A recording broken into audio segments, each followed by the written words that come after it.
राज्यातील बहुचर्चित असणाऱ्या माढा मतदारसंघासाठी आज खरं तर मतदानाला सुरुवात होती आणि माढ्याचे जे उमेदवार आहेत ते धैर्यशील मोहिते पाटील आपल्यासोबत आहेत। त्यांनी आत्ताच खरं तर मतदानाचा हक्क बजावलाय।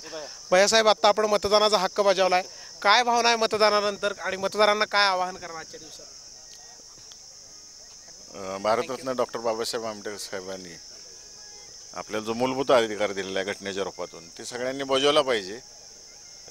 घरी बसणं हे चुकीचं राहील, मतदान न करणं हे चुकीचं राहील। त्यामुळे मतदार बंधू भगिनींना आव्हान राहील की आपल्याला जे वाटते आपल्या भागाचा विकास करू शकतो, जो पक्ष आपल्या देशाचा विकास करू शकतो, देश निर्माण करू शकतो, त्याच्या मागे उभा राहिलं पाहिजे जनतेने आणि पवित्र मतदान केलं पाहिजे, कारण तो अधिकार आहे पूर्ण वापरला पाहिजे।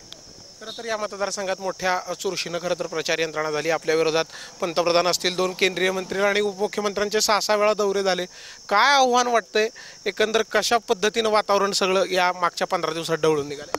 मला एक म्हणायचं आहे की इथले जे विद्यमान खासदार आहेत ते स्वतःला ऑन रेकॉर्ड बोललेले आहेत सभेमध्ये की मी या भागात 1 लाख कोटीची विकास कामं आणली, वर्षाला तासाला 1000 कोटीची आणली। मी हिशोब केला की या मतदारसंघात 838 गाव आहेत, म्हणजे प्रत्येक गावाला किमान 1200 कोटी 1000 कोटी रुपये झाले पाहिजे होते।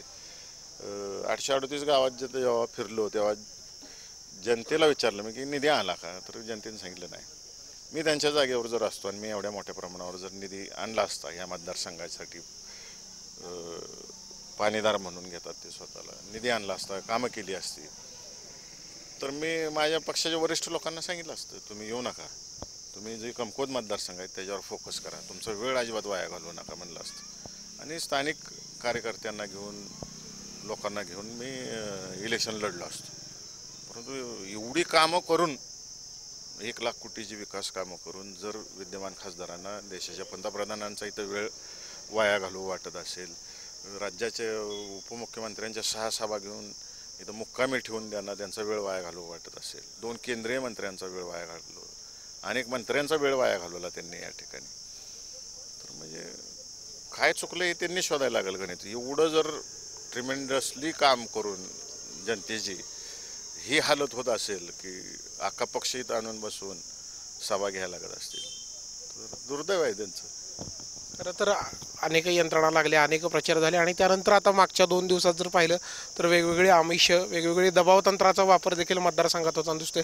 अनेक चर्चेत नक्की काय वास्तव आहे? सध्या हे इथं जे काही प्रशासन इलेक्शन ड्युटीवरती आहे, सगळेच डिपार्टमेंट्स, ते विद्यमान खासदारांच्या सरकारच्या सालगड्याप्रमाणे काम करते आणि आम जनता डोळ्यानं पाहायला लागलेले की कशा पद्धतीनं ह्यांचा कारभार चाललेला आहे आणि ती जनता आपल्या मताच्या रूपातून दाखवून दिला आता काय चाललंय ते।